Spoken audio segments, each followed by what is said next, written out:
আপনি যদি আপনার সন্তান পরিবারের জিম্মাদারিটা আল্লাহর হাতে তুলে দিতে চান, আপনি যখন ফজরের নামাজ পড়তে আসেন তখন সন্তানদেরকে নামাজের জন্য তুলে দেন, আপনার বউ বেটিদেরকে ঘুম থেকে তুলে দেন, তাদেরকে নামাজে দাঁড়াইয়া দেন। আগামীকাল ফজর আসা পর্যন্ত আল্লাহ তাআলা তাদেরকে হেফাজত করবেন। সুবহানাল্লাহ। আর আমার নবীজি সাল্লাল্লাহু আলাইহি ওয়াসাল্লাম বলেছেন, যারা ফজরের নামাজ আদায় করলো তারা ইসলামের মশাল হাতে নিয়ে সকালে ঘর থেকে বের হয়ে গেল। যে ফজরের নামাজ আদায় করলো সে সকালে ইসলামের মশাল চেরাগ নিয়ে ঘর থেকে বের হলো। এই জন্য আজ মুসলমান ফজরের সময় ঘুমে থাকে, এটা মুসলমানের চরিত্র নয়। মুসলমান ফজরের আজান দেওয়ার আগে উঠে যাবে, এরপরে ফজরের নামাজের জন্য প্রস্তুতি নেবে, ফজরের নামাজের পরে আল্লাহর কোরআন হাতে নিয়ে কোরআন তেলাওয়াত করবে, এরপরে ইশরাকের নামাজ আদায় করবে। এইভাবে জীবন যদি আমার নবীর উম্মত আমরা যদি সাজাতে পারি, আল্লাহ তাআলা আমাদের জীবনে বরকত দিয়ে ভরপুর করে দিবেন। আজ যারা ফজরে ঘুমিয়ে থাকে তারা আল্লাহর অফুরন্ত রহমত থেকে বঞ্চিত হয়ে যায়। এই জন্য আপনি একটু দেখিয়েন, পাহাড়ে এতগুলা গাছ কেমনে হয়, সমুদ্রতে এতগুলা মাছ কেমনে হয়। সমুদ্র এবং পাহাড়ে এখানে তো কেউ মাছের চাষ করে না, পাহাড়ে তো এতগুলা গাছের চাষ কেউ করে না। এত উন্নত মানের গাছ পাহাড়ে কেমনে হয়? ওই যে আল্লাহ তাআলার ফজরের সময় রহমত ফেরেশতা দিয়ে রহমতগুলা মানুষের ঘরে ঘরে পৌঁছায়া দেয়। মানুষের ঘরের দরজা যখন বন্ধ থাকে সেই রহমতগুলা সমুদ্রের ভিতর এবং পাহাড়ে গিয়ে আল্লাহর ফেরেশতারা রেখে আসে। আল্লাহর রহমত পেয়ে সমুদ্র এবং জঙ্গলে বড় বড় নিয়ামত আল্লাহ দান করে থাকেন। সুবহানাল্লাহ। এই নিয়ামতগুলা দিয়েছিল আমাদের জন্যে। আর যদি আমরা ফজরে উঠতে পারতাম তাহলে আল্লাহ পাক আমাদের জীবনকে বরকতময় করে দিতেন। এই জন্য ফজরের সময়কে গুরুত্ব দিবেন। আপনি একটু দেখেন, আল্লাহর কোরআনের হাফেজ যারা হয় 6666টি আয়াত সিনার ভিতর যারা জব্দ করে মুখস্থ করে, এরা কেমনে হাফেজ হয়? এদের বড় পুঁজি হলো ফজরের সময়। একজন হাফেজ কোরআন একটা হেফজখানায় গিয়ে দেখবেন আল্লাহর কোরআনের ফাঁকিগুলো 3টা, 3:30, 4টা বাজে ঘুম থেকে উঠে যায়। উঠে ছোট্ট ছোট্ট বাচ্চাগুলো উজু করে 2 রাকাত নামাজ পড়ে আল্লাহর কোরআন তেলাওয়াত শুরু করে দেয়। আর আমার রসুল তাদের জন্য দোয়া করেছেন, আল্লাহ ফজরের সময় যারা কাজকর্ম করবে, পড়াশোনা করবে, যে কাজ করবে তা আপনি অফুরন্ত বরকত দিয়েন। আমার নবীজির দোয়ার বরকতে তারা অতি সত্বর 6 মাসে, 1 বছরে, 12 মাসে আল্লাহর কোরআনের হাফেজ হয়ে যায়। সুবহানাল্লাহ, সুবহানাল্লাহ। এটা সহজ কথা নয়। আপনি একজন মুরব্বী মানুষ, আপনাকে 3 দিন সময় দিলাম, আপনি একটা সূরা মুখস্থ করতে পারবেন না।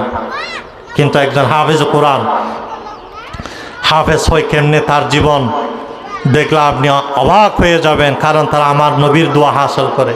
এই জন্য ফজরে যারা ঘুম থেকে ওঠে তারা আমার নবীর দোয়া বরকত হাসিল করতে পারে। আল্লাহ পাক আমাকে আপনাকে সকাল সকাল ঘুম থেকে ওঠার তৌফিক দান করুন, বলো না আমি।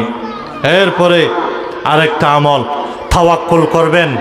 আল্লাহ সুবহানাহু ওয়া তাআলা বলেছেন, ওয়ামান ইয়াতাওয়াক্কাল আলাল্লাহি ফাহুয়া হাসবুহু।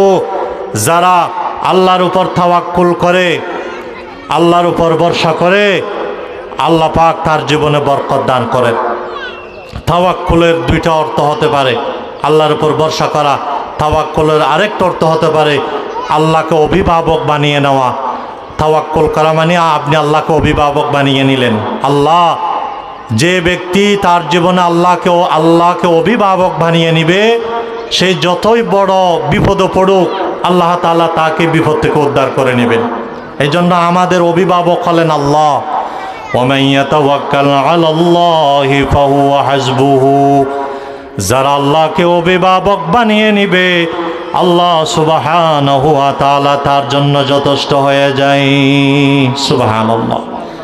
আমরা তাওয়াক্কুল বিষয়ে যদি একটা হাদিস বলি, যে দেখেন আমার নবী যেদিন মক্কার জমিন থেকে হিজরত করেছেন মদিনায়, মক্কার মানুষরা যেদিন আমার নবীর গড়কে ঘেরাওয়া করেছিলেন আমার নবীকে দুনিয়া থেকে বিদায় করে দেওয়ার জন্যে, আমার নবী সিদ্দিক আকবরকে নিয়ে মদিনায় হিজরত করলেন।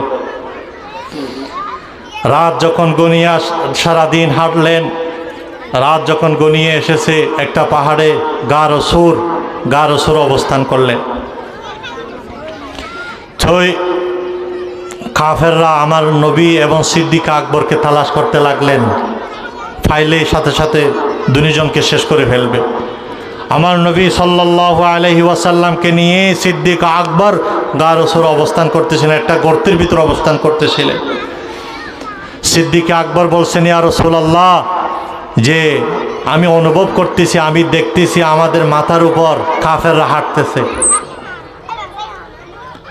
তখন সিদ্দিক আকবরকে বলছেন, আবু বকর, যে তোমার ধারণা কি এমন দুইজন ব্যক্তির বিষয়ে, যেই দুইজন ব্যক্তির সাথে আরেকজন জাত রয়েছেন, তিনি হলেন আকাশের মালিক আল্লাহ সুবহানাহু ওয়া তাআলা।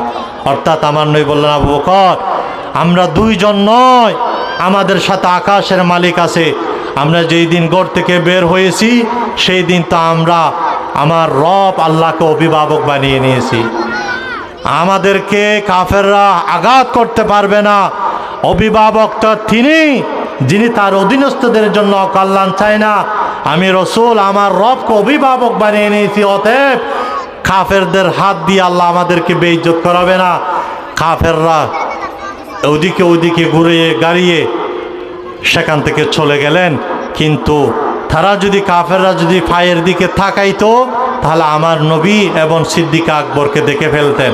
আল্লাহ সুবহানাহু ওয়া তাআলা তাদের হাত থেকে আমার নবী এবং সিদ্দিক আকবরকে বাঁচাইয়া নিলেন, সুবহানাল্লাহ। কারণ তাওয়াক্কুল করেছে, আল্লাহকে যে অভিভাবক বানিয়ে নিবে, আল্লাহ তার জীবনের জন্য যথেষ্ট হয়ে যায়। এই জন্য আমরা যারা যেই কাজের সাথে জড়িত, বিশেষ করে আমরা যারা সমুদ্রতে জাল মারি, বিভিন্ন জায়গায় চাকরি বাকরি করি, ঘর থেকে বের হওয়ার সময় আপনি আল্লাহকে অভিভাবক বানিয়ে নেবেন। আল্লাহ, আপনি আমার অভিভাবক, আপনি আমার অভিভাবক, আপনি ছাড়া আমার আর কোনো অভিভাবক নাই। ও আল্লাহ, আর অভিভাবক তো কোনোদিন অধীনস্থদের জন্য অকল্যাণ চায় না। আল্লাহ, যেটা আমার জন্য কল্যাণ হয় সেটা আপনি আমার জন্য করিয়েন, তাহলে আপনার উপর আর কোনো বিপদ আসবে না, আপনার জীবন বরকতময় হবে।